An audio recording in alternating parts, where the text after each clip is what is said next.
a collection of Disney princess stories. The first story, Tinker Bell and the Lost Glow. In the Valley of the Fairies at night. Night falls over Pixie Hollow. But Tinker Bell notices something strange. The magical blue glow that lights up the sky every night is missing. Following the fading light trail, Tinker enters a hidden underground tunnel, filled with tangled roots and whispering echoes. Deep inside, Tinker meets a tiny glowing creature named Glimmer. The lost glow was keeping him alive, and now is fading.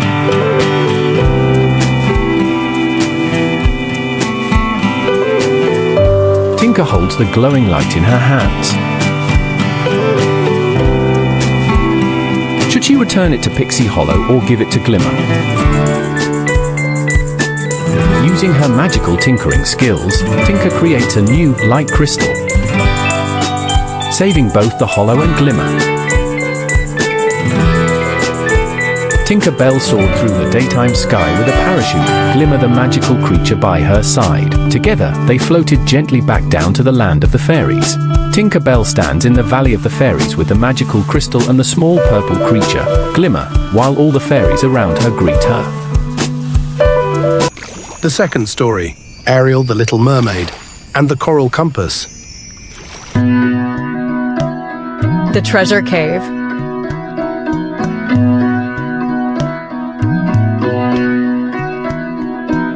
Ariel finds a glowing coral compass. Flounder says, "This isn't just any compass. It points to what your heart seeks." Ariel grabs it, her eyes full of curiosity. Ariel swims through a narrow, dark path with strong currents, then locks onto a hidden opening. Ariel. The compass spins wildly. If this leads to who I truly am, I have to follow it. The Lost Coral City. A magical ancient city appears, built from glowing coral. A mysterious voice says, "Ariel, you were part of this before you were born." Ariel steps closer, finding a mirror showing her as an undersea queen. The compass glows brightly. Ariel breaks it. Flounder. Why? Why?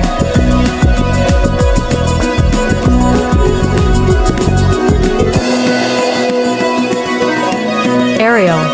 I choose my path, not a forgotten past.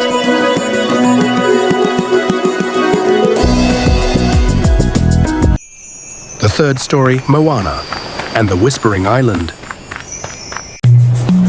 In Moana Island, Moana stood alone on the beach. The sky was violet, and the waves whispered her name, Moana. Her long black hair flew wildly in the wind. Suddenly, she saw a glowing island floating in the sky.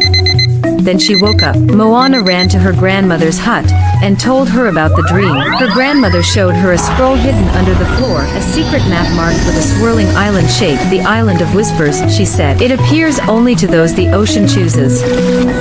Moana's eyes sparkled. With her canoe packed, Moana set sail. The ocean shimmered, but a thick silver fog soon surrounded her.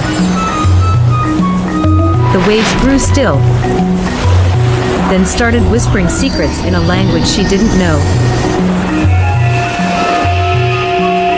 She whispered back, "I'm ready."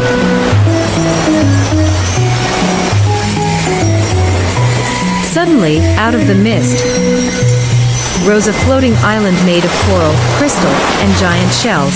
It hovered above the sea, with waterfalls pouring down into the ocean. Moana's jaw dropped. Her canoe floated upward, lifted by glowing fish beneath her boat. On the island, the trees whispered to her in riddles. One tree bent down and spoke. To find the source, you must face the silence within. Moana looked confused but stepped forward. Her feet glowed with every step she took on the crystal floor. She reached a glowing pool. The surface reflected not just her image but her doubts and fears. Mysterious voices said, "You are not enough." But Moana clenched her fists, stood tall, and said, "I am the ocean's voice." The pool calmed and revealed a glowing heart-shaped stone at the bottom. A spirit of the sea rose from the pool, shaped like a giant glowing manta ray. "You passed the test," it said. "The ocean's power is now yours to guide others." Moana's dress transformed, now sea blue with glowing wave patterns. Moana sailed back. The ocean danced around her canoe, and the sky opened in bright color. The islanders cheered. Her grandmother smiled proudly. The fourth story, Snow White. The second apple. In her new castle, Snow White watched the sunset from the balcony. Beside her sat a basket of apples, a gift from the village. But at the very bottom, one apple shimmered with a strange golden glow. As she picked up the golden apple, a whisper echoed in her mind. "I am not poison, I am power." Snow White hesitated. Should she return the apple, or take a bite, and uncover its truth? As soon as Snow White bit the apple, all sounds around her ceased. She found herself standing inside a giant mirror, seeing her future. A stronger queen, but alone. Another voice rises from behind the mirror. "Power has a price, Snow White. Do you accept?" She looks at her reflection, eyes welling up, then whispers, "I'll write my own destiny." Snow White stepped out of the room, the apple still in her hand, but she was no longer the same. Her eyes gleamed with wisdom, her steps steady. She was no longer just the sweet princess, but a ruler who knew kindness wasn't always enough. And in the corner of the room, the mirror remained, waiting for the next soul to gaze into it. Snow White stood gracefully at the gates of her castle, smiling warmly. Beside her were the 7 dwarfs, each beaming with pride. Together, they looked out at their kingdom, ready for a new chapter filled with peace, love, and happily ever after.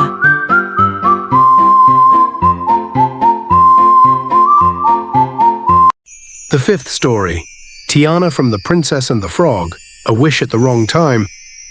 Night Garden, New Orleans.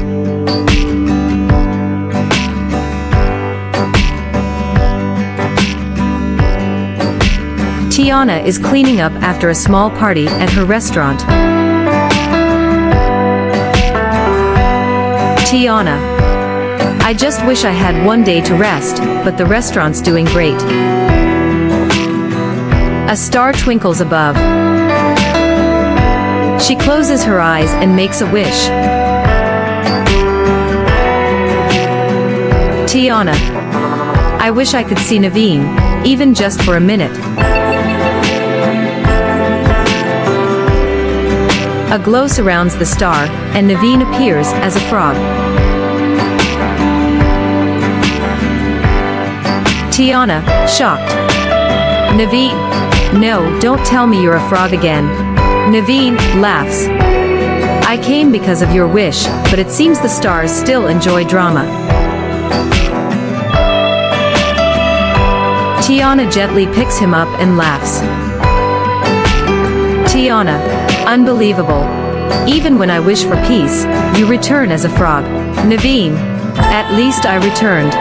But quick, the kiss, before time runs out." Tiana laughs and kisses him.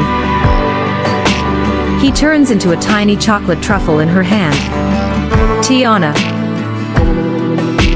"Aw, stars, they never get romance right." She laughs and carries the truffle inside. The sixth and final story, Cinderella, The Secret of the Second Shoes. Cinderella stood on the palace balcony, a blue dress glowing in the morning sun. Birds fluttered around her, chirping sweetly, while her little mice friends peeked out near the flower pots. She smiled warmly at them. Cinderella wears a royal pearly white gown, with delicate silver embroidery on the sleeves and hem. Her golden hair is styled in an elegant updo with a small diamond crown. Her expression is calm, but carries a hint of sadness.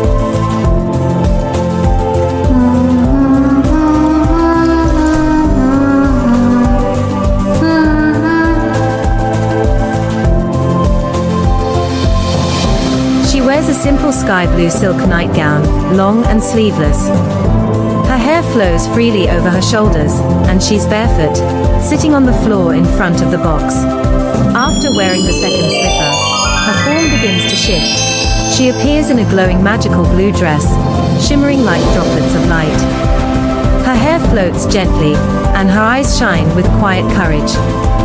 Her look reflects her inner strength, not just elegance.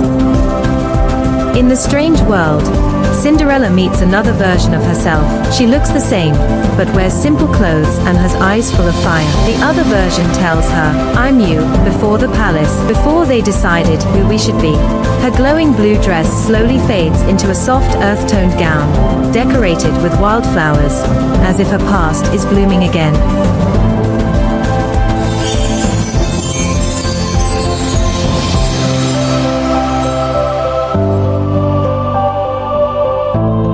The other version holds Cinderella's hand and says, "Take back your choice, use the slipper, but your way." Cinderella takes the second slipper, smiles, and opens the door again. This time, she's the one in control. She returns wearing a gown that blends magic and simplicity. Her hair is half up, symbolizing the balance between royalty and freedom. Cinderella returned to the palace, but everything had changed. She was no longer just the princess sitting beside the prince. She became a voice of her own. She let go of the heavy crown and chose to open a royal library for girls to learn, read, and dream. The prince looked at her and smiled. "This is the real you, the one I truly loved."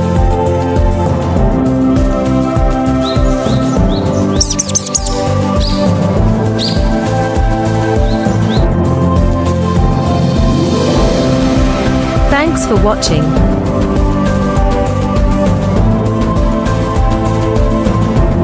Thanks for watching and wait for part 2.